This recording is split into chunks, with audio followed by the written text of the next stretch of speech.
Singing carrots. Hey guys, what's up? It's Selena from Singing Carrots, and today's episode is about contemporary vocal techniques. And three very important ones are the heavy modal voice, twang, and belting. And in the article, I'll be talking about all of them, how they sound, how they're created, and just general facts about them. These vocal techniques are used in pop and soul and gospel music and by musical singers, for example, and it's a very powerful, loud voice in the heights.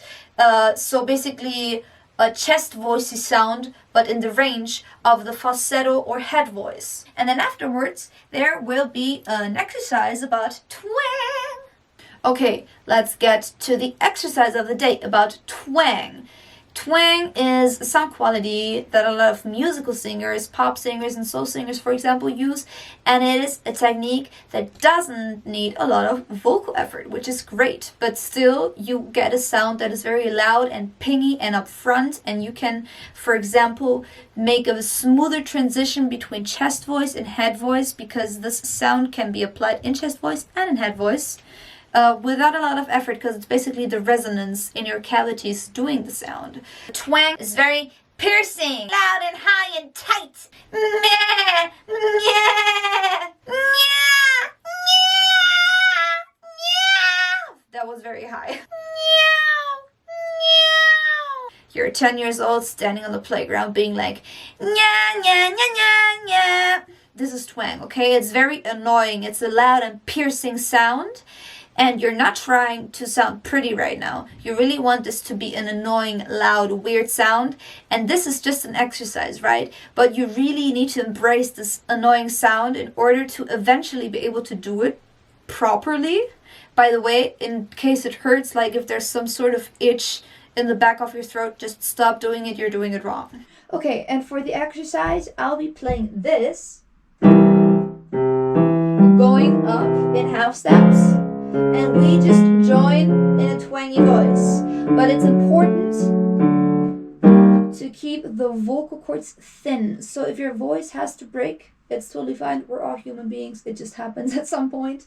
But just remember to not make them thick and go into a belting sound, which would be nya, nya, nya, nya, nya. And you don't want that because it's like tight and constricted and stressful and with a lot of effort.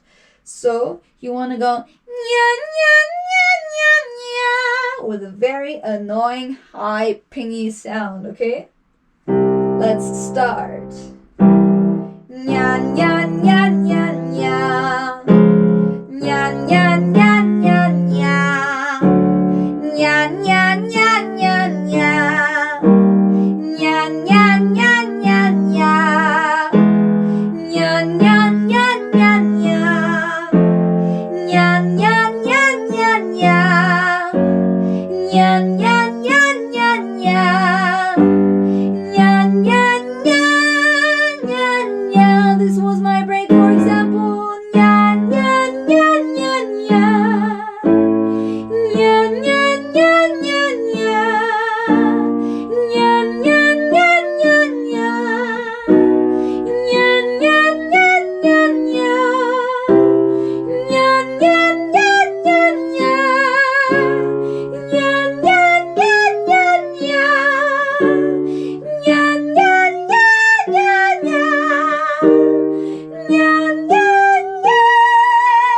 nya, nya. See, at some point it just gets uglier and uglier and thinner. And again, it's not an exercise that we do so that we sound pretty or nice.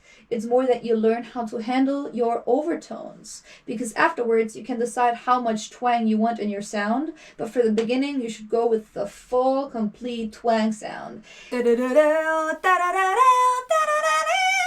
Singing carrots.